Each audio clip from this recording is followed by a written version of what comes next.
Hello students, नमस्कार। जैसा कि आप सभी लोग बहुत अच्छे से जानते हैं कि बीएड और बीटीसी का काफी भारी मात्रा में विवाद चल रहा है, जिसके कारण स्टूडेंट बहुत भारी मात्रा में परेशान है। तो आज की मेरी ये वीडियो आपके लिए बहुत यूजफुल है। मैं बीएड और बीटीसी के जितने भी पॉइंट्स हैं उन सबको क्लियर करूंगा। चाहे आपके जितने भी डाउट्स हो वो हमारी वीडियो देखने के बाद क्लियर हो जाएंगे। मैं आपसे निवेदन करता हूं कि प्लीज आप हमारी वीडियो को लास्ट तक देखेंगे। तो बिना किसी देरी के वीडियो को शुरू कर दे। जैसा कि स्टूडेंट्स आप बहुत अच्छे से जानते हैं कि अगर टीचिंग हम लोगों को करनी है या फिर अगर आप लोगों को टीचर बनना है तो आपको की मिनिमम क्वालिफिकेशन बीएड होनी चाहिए, जिसका मतलब होता है स्टूडेंट्स बैचलर ऑफ एजुकेशन। तो ये स्टूडेंट्स आप अपर प्राइमरी तक आप इस पे पढ़ा सकते हैं, और अगर आप स्टूडेंट डीएलएड करते हैं तो डीएलएड में आप स्टूडेंट सिर्फ आप प्राइमरी तक ही वैलिड होंगे। तो ऐसे बहुत सारे स्टूडेंट लाखों संख्या में बीएड भी करते हैं और डीएलएड भी करते हैं, और ये हर साल का स्टूडेंट प्रोसीजर है। लेकिन अभी से स्टूडेंट जब से नई पॉलिसी एनईपी जब से आई है, न्यू पॉलिसी एजुकेशन, तो वहां पे स्टूडेंट्स आपने ये देखा गया है कि जो प्राइमरी लेवल था वहां से स्टूडेंट्स बीएड को पूर्णतः बाहर कर दिया गया है। अब सिर्फ और सिर्फ बीएड कैंडिडेट्स प्राइमरी में वैलिड नहीं होंगे। इसका स्टूडेंट सीधा सीधा कहने का मतलब ये है कि जो सरकार है वो स्टूडेंट्स आपको सिर्फ और सिर्फ गुमराह करती है। पहले तो सिर्फ स्टूडेंट आप सभी लोगों से कहा जाता है कि आप बीएड तो कम से कम करें ही करें, उसके बाद ही आप किसी स्कूल्स में आप अप्लाई कर सकते हैं। लेकिन अब स्टूडेंट्स ऐसा देखने को मिलता है कि बीएड पूर्णतः बाहर है, तो सिर्फ अब डीएलएड वाले जो हैं वही स्टूडेंट्स प्राइमरी वाला फॉर्म भर सकेंगे। बहुत सारे स्टूडेंट्स के मन में डाउट रहता है कि क्या बीएड करना जरूरी है, क्या बीएड करने का कोई फायदा है कि नहीं है। जो न्यू पॉलिसी एजुकेशन आ रही है कि इसका मतलब स्टूडेंट्स क्या है, और बहुत सारे स्टूडेंट्स कहते हैं कि क्या ये 2030 तक हमारे बीएड जो है वो समाप्त हो जाएगा, और जो वैकेंसीज आती हैं या जो फॉर्म्स आते हैं क्या हम बीएड स्टूडेंट्स वाले नहीं भर सकते हैं। तो मैं स्टूडेंट्स आपको बिल्कुल क्लियर कर देना चाहता हूं कि जो भी स्टूडेंट फॉर्म्स आते हैं वो चाहे टीचिंग से रिलेटेड हो, आप सभी में स्टूडेंट फॉर्म भर सकते हैं। लेकिन ये जो सिर्फ जो प्राइमरी का ये चल रहा है, आप सिर्फ बीएड वाले स्टूडेंट प्राइमरी में नहीं भर सकते हैं। इसका मतलब ये बिल्कुल भी नहीं है कि जो टीचिंग से रिलेटेड या जो एग्जाम्स आएंगे टीचर बनने के लिए तो उसमें स्टूडेंट्स आप भी सम्मिलित हो सकेंगे जो बीएड कर रहे हैं। तो बीएड वाले स्टूडेंट काफी ज्यादा मात्रा में हैं, और बीएड वाले स्टूडेंट काफी ज्यादा परेशान भी हो जाते हैं। जब से प्राइमरी से बाहर करा गया है बीएड को,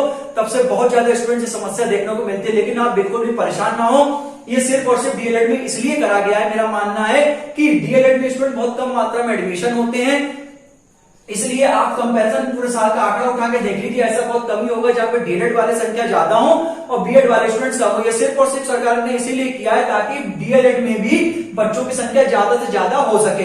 अब स्टूडेंट्स क्या कहने को मिल रहा है, अब एक स्टूडेंट से नया कोर्स ला रहे हैं या फिर एक जिसका स्टूडेंट नाम है आईटीईपी, इसका स्टूडेंट से एक अलग से एंट्रेंस हुआ करेगा जो कि आपकी एनटीए कराएगी। आप बहुत अच्छे से इस पे वाकिफ है। इसका मतलब होता है नेशनल टेस्टिंग एजेंसी, और जो आपका सीटेट का जो एग्जाम है उसको स्टूडेंट्स अब सीटेट ना कह के एनसीईटी का किया जाने वाला है। और स्टूडेंट्स ये कहा गया है, इसका मतलब स्टूडेंट्स ये है कि सबसे पहले जब आप 12th पास करते थे तो आप 3 साल की ग्रेजुएशन करते थे और 2 साल का बीएड करते थे, तो ये आपका 5 ईयर ड्यूरेशन कोर्स होता था। लेकिन जो स्टूडेंट्स 12th पास हो जाएंगे उसमें स्टूडेंट जो आईटीईपी में अब न्यू पॉलिसी एजुकेशन में जब वो जाएंगे तो उसमें उन्हें सिर्फ और सिर्फ 4 साल में उनका ग्रेजुएशन भी हो जाएगा और इसी 4 साल में इनका बीएड भी हो जाएगा। मतलब इसमें आपका 1 साल बच जाएगा। तो इसका मतलब ये बिल्कुल भी नहीं है कि आप जो भी बीएड करे हुए हैं उनको अपॉर्चुनिटी नहीं मिलेगी। आपको स्टूडेंट अपॉर्चुनिटी बिल्कुल मिलेगी। आप अपने एग्जाम की डटकर तैयारी करें। अभी स्टूडेंट फॉर्म आएगा जनवरी में, सीटेट का जुलाई वाला भी चल रहा है और जनवरी में भी स्टूडेंट्स आएगा। तो जो भी स्टूडेंट, मैं निवेदन करता हूं जो भी स्टूडेंट बीएड करे हो, आप सभी स्टूडेंट्स ये फॉर्म बहुत भारी मात्रा में भरें और आप स्टूडेंट्स अब बिल्कुल ये कोशिश करें कि आपको जो भी अपॉर्चुनिटी मिल रही है उसे आप स्टूडेंट लास्ट अपॉर्चुनिटी समझ के तैयारी करें। क्योंकि अब स्टूडेंट्स पहले क्या था, मिनिमम क्वालिफिकेशन बीएड थी आपका सरकार का, तो आप खेल बहुत अच्छे से जानते हैं, चाहे वो स्कॉलरशिप से रिलेटेड हो चाहे वो किसी से भी रिलेटेड। मैं स्टूडेंट खुला बोलता हूं, मैं बिल्कुल आपको प्रैक्टिकल नॉलेज देता हूं जिससे कि आप सभी स्टूडेंट्स बहुत अच्छे से वाकिफ हो सके। मैं गुमराह करने की बिल्कुल कोशिश नहीं करता हूं। सबसे पहले उन्होंने मिनिमम क्वालिफिकेशन आपके लिए बीएड रखी, बहुत साल उन्होंने बीएड चलाए, बहुत ज्यादा मात्रा में स्टूडेंट बीएड कर रहे हैं और आगे भी करेंगे। बीएड कोर्स बंद नहीं होगा। लेकिन अब इन्होंने एक नई शिक्षा नीति में आईटीईपी एक्ट किया, तो सिर्फ और सिर्फ स्टूडेंट उनका कहना यह है कि अदर हम ट्रांसफॉर्मेशन निकालेंगे, अदर हम कोर्सेज निकालेंगे जिसमें स्टूडेंट्स का क्या होगा, टाइम वेस्ट होगा। आगे चल के जब स्टूडेंट दिवाली थोड़ा इसे भी टाइम हो जाएगा 10, 15, 20 साल, तो एक नई पॉलिसी ले आएंगे जिसमें ये कह देंगे कि इसमें भी कुछ त्रुटियां हैं, इसमें भी कुछ कुछ मतलब कमी, जैसे कि कमी ने निकाली दी, आपको तो बहुत अच्छे से पता है, प्राइमरी बाहर कर दिया तो भाई मेरे ये सिर्फ और सिर्फ एक कमी ही तो है, ये सिर्फ और सिर्फ लिमिटेशन थी तो है, तो ऐसे करके ये भी चलाएंगे। वैसे बीएड अभी बहुत चल रहा है। आपसे स्टूडेंट मैं फिर से एक बार कह देना चाहता हूं कि आपको जो अपॉर्चुनिटी मिले वो स्टूडेंट्स आप बिल्कुल भी परेशान ना हो, आप फॉर्म भरे, हाँ प्राइमरी वाला आप नहीं भर सकते हैं, और स्टूडेंट आप बिल्कुल परेशान ना हो। ये स्टूडेंट्स आप मेरा मानना है कि कुछ टाइम बाद ये जो प्राइमरी से बाहर हुआ, ये भी स्टूडेंट बहुत जल्दी आपको खुशखबरी मिलेगी कि प्राइमरी में भी बीएड इंक्लूड है, और बाकी सरकार का स्टूडेंट्स काम है गुमराह करना, और बाकी स्टूडेंट और सरकार का काम है परेशान करना। तो स्टूडेंट मैं आपसे निवेदन करता हूं कि प्लीज आप इन अफवाहों में ना उड़े, आप अपनी तैयारी बहुत अच्छे से करते रहे, क्योंकि बीएड वाले बहुत भारी मात्रा में है, और जो स्टूडेंट 12th के बाद इनका फॉर्म भरना चाहते हैं तो उनकी स्टूडेंट लास्ट डेट 30 अप्रैल है। बाकी आप एनटीए की ऑफिशियल वेबसाइट पे आप पूरा पोर्शन पढ़ सकते हैं, इसका एक एंट्रेंस होगा, इसके बाद आपको अगर ये कोर्स करना है, आपके जिस हिसाब से मार्क्स आएंगे तो उस प्रकार से आपको आगे आपका फॉरवर्डिंग होगी। तो स्टूडेंट्स आप बिल्कुल परेशान ना हो, बीएड में स्टूडेंट्स आप जो भी बीएड कर रहे हैं करेंगे तो वो स्टूडेंट्स, और बीएड आगे भी चलेगा, अभी भी चल रहा है, क्योंकि स्टूडेंट जो बेसिक इन्फॉर्मेशन होती है जैसे टीचर बनने के वो ये दो ही कोर्स होते हैं, एक आपका बीएड एक आपका डीएलएड। डीएलएड थोड़ा स्टूडेंट कम, लेकिन जो बीएड है वो स्टूडेंट थोड़ा सा अपर भी आप इसको पढ़ा सकते हैं। तो स्टूडेंट बिल्कुल भी अगर आपके पास जो भी अपॉर्चुनिटी है, चाहे वो स्टूडेंट सीटेट हो, चाहे टेट हो, चाहे सुपर टेट हो, या फिर अदर जो बिहार बोर्ड के एग्जाम होते हैं उसमें भी स्टूडेंट्स आप बिल्कुल ज्यादा भारी से भारी मात्रा में आप स्टूडेंट्स उन पर फोकस करें, आप उनके प्रिपरेशन करें, और आप कोशिश करें कि आप उनको एग्जाम्स को क्रैक कर सकें और अच्छे से उनको पढ़ सकें। क्योंकि स्टूडेंट्स आप अगर आपको स्टूडेंट क्या करना है, आप अगर स्टूडेंट्स मोटिवेटेड हैं तो स्टूडेंट्स आप अपने काम को बहुत अच्छे से और बहुत सावधानी पूर्वक से कर सकते हैं।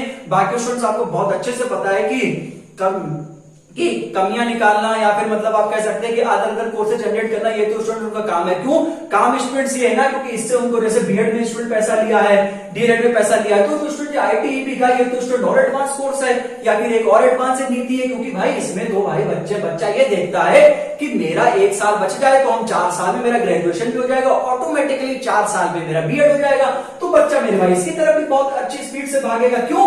क्योंकि बच्चे का 1 साल बच रहा है, और सरकार ने बीएड से भी भाई मेरा रुपया मतलब सभी को मिला है, डीएलएड से भी रुपया स्टूडेंट सभी को मिला है, और ये जो आईटीपी इससे भी रुपया सभी को मिला है। आगे चल के और आप देखिएगा नई नई पॉलिसीज आएंगी, नए नए स्टूडेंट्स आप देखिएगा कि कारनामे देखने को मिलेंगे, नए जैसे कि प्राइमरी वाला हो गया, वैसे और भी स्टूडेंट्स हो सकता है। लेकिन आप भी स्टूडेंट जो भी आप प्रिपरेशन करें, आप ऐसे मान के चले कि मेरी जो है हमें कम से कम मिलेगी अपॉर्चुनिटी, तो आपको जो भी अपॉर्चुनिटी मिले उसको आप स्टूडेंट फुलफिल करें, अपने एम को स्टूडेंट साकार करें, और हमेशा स्टूडेंट पॉजिटिव सोचते रहें। मैं अपनी सारी वीडियोस में स्टूडेंट बताता हूं, चाहे कोई भी समस्या आ जाए, आप स्टूडेंट्स अगर मोटिवेटेड है, आप एक सेल्फ डेडिकेटेड है, और आप स्टूडेंट सेल्फ रियलाइजेशन है, वो एजुकेशन हम लोगों को सिखाती है साविद्या या विमुक्तिया। एजुकेशन इज व्हाट इमेंसिपेट्स, मतलब एजुकेशन में हम लोग पढ़ रहे हैं क्या, एजुकेशन और हमको खुद पर विश्वास करना सिखाती है। अगर आप में काबिलियत है स्टूडेंट, तो आपके सामने चाहे कोई सी भी समस्या आ जाए आप ओवरकम जरूर करेंगे। बाकी प्राइमरी में स्टूडेंट बीएड जरूर लागू होगा, ये थी स्टूडेंट से बहुत बड़ी अपडेट। और अगर आपको स्टूडेंट कोई सी भी, अगर आपके क्या विचार है बीएड डीएलएड में और ये जो कोर्स आया है नया, या फिर जो नई शिक्षा नीति जो आई है, तो प्लीज स्टूडेंट्स आप कमेंट जरूर करें। मैं आपके विचार भी पढ़कर देखना चाहता हूं कि आप क्या सोचते हैं इस पॉइंट ऑफ व्यू के हिसाब से। तो स्टूडेंट मिलते हैं इसी प्रकार से नेक्स्ट वीडियो में। वीडियो अच्छी लगी तो प्लीज वीडियो को लाइक करें, चैनल को सब्सक्राइब करें, कोई डाउट हो तो बेझिझक कमेंट में पूछें। नमस्कार, thank you so much, God bless all, नमस्ते।